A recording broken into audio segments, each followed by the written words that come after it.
送院途中嘅故事緣起都好多年，我諗係2016年，好想寫一個關於創傷嘅故事。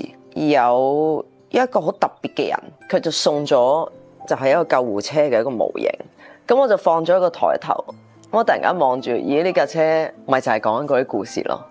咁救護員始終其實都係香港人啦，咁呢啲香港人嘅生活有咁多壓力，有咁多嘅改變，其實係點樣？咁就開始去思考。我寫呢一個劇本嘅時候，俾我煩到嘅救護員係海量咯，即係任何一個 friend，佢話佢識一個救護員，我就已經話：咦，我可唔可以同佢傾下偈啊？咁我問過好多嘅救護人員，咁佢哋都真係差唔多全部都係不約而同講就係：一個飯盒分開3次食，就係佢哋嘅日常生活。你去到現場，可能係成地血。你就係喺一種血液食飯當中咁樣穿梭喎，咁所以我覺得呢班人佢哋講係點樣去排解自己嘅創傷㗎？準備過床，1、2、3。醫院呢個空間都好趕好高壓，但係個地下係唔會震嘅。佢哋喺架車度，個地下係不停咁震。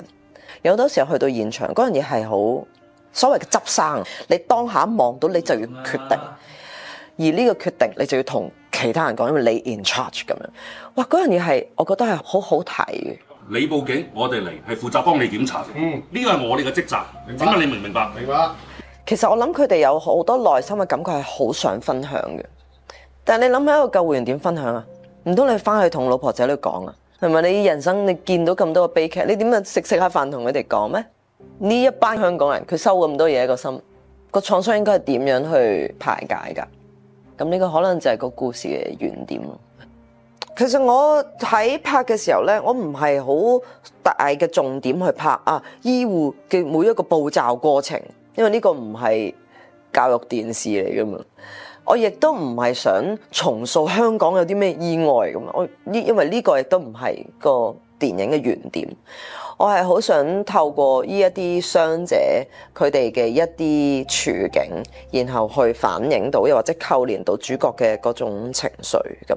呢個係都幾得意，因為佢有一種好似段落，遇到某啲人、遇到某啲事、遇到某啲人嘅反應嘅一種咁嘅感覺。